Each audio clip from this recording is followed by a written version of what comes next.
Social media ഫലപ്രദമായി ഉപയോഗിക്കാൻ പാർട്ടിക്ക് ഇപ്പോൾ കഴിയുന്നുണ്ടോ? സോഷ്യൽ മീഡിയയെക്കുറിച്ചാണ് പാർട്ടിയും സോഷ്യൽ മീഡിയ ഫലപ്രദമായിട്ട് ഉപയോഗിക്കാൻ പാർട്ടി ചില ശ്രമങ്ങൾ നടത്തുന്നുണ്ട്.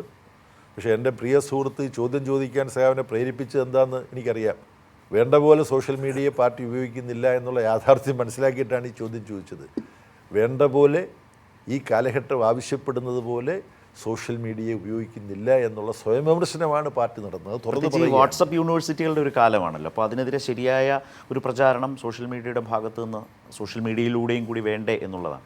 ഒരു സംശയമില്ല. വസ്തുതാവിരുദ്ധമായ കാര്യം, കള്ളം, വസ്തുതാവിരുദ്ധം എന്നൊക്കെ സംസ്കൃതത്തിൽ പറയണ്ട, പച്ചക്കള്ളം ഒരു ആളുകളെ വിശ്വസിപ്പിക്കുന്ന തരത്തിൽ തയ്യാറാക്കി ഈ പറഞ്ഞ വാട്സപ്പ് യൂണിവേഴ്സിറ്റികളിൽ നിന്ന് ഇങ്ങനെ പ്രചരിപ്പിക്കുകയാണ്.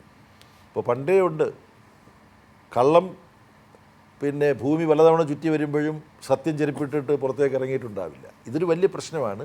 അതിൽ നമ്മളെല്ലാം, എനിക്കുള്ള ഉത്തരവാദിത്വം, ഈ രംഗത്ത് എനിക്ക് ചെയ്യാൻ പറ്റുന്നത് ഞാൻ ചെയ്യുന്നുണ്ടോ? പിന്നെ ഫേസ്ബുക്കിലൂടെ ആണെങ്കിലും ഇപ്പോൾ ട്വിറ്ററാണ് കൂടുതൽ.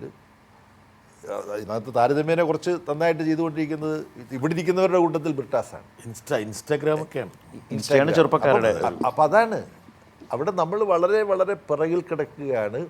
അതെല്ലാം അവിടെ ഇതിനെക്കുറിച്ച് ഐജാസ് അഹമ്മദ് എന്ന് പറയുന്ന വലിയൊരു ചിന്തകനുണ്ട്, പ്രൊഫസർ. അദ്ദേഹം പറഞ്ഞൊരു കാര്യം, അദ്ദേഹം പറഞ്ഞിട്ടും നമ്മൾ കണ്ണു തുറന്നിട്ടില്ല. അദ്ദേഹം പറയുന്നത് ഏറ്റവും സാമൂഹ്യവിരുദ്ധവും പ്രതിലോമപരവും പിന്തിരിപ്പനുമായ ആശയങ്ങൾ മുന്നോട്ട് വെക്കുന്നവരാണ് സംഘപരിവാർ. പക്ഷേ ഏറ്റവും പുതിയ ശാസ്ത്ര സാങ്കേതിക രംഗത്തെ സാധ്യതകൾ ഏറ്റവും സമർത്ഥമായിട്ട് അവരാണ് ഉപയോഗിച്ചുകൊണ്ടിരിക്കുന്നത്.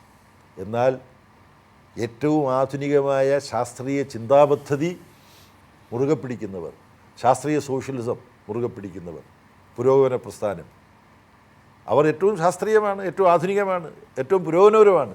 പക്ഷേ ശാസ്ത്ര സാങ്കേതിക വിദ്യ ഉപയോഗിക്കുന്നതിൽ ഇക്കൂട്ടർ ഏറ്റവും പിന്നോക്കമാണ്.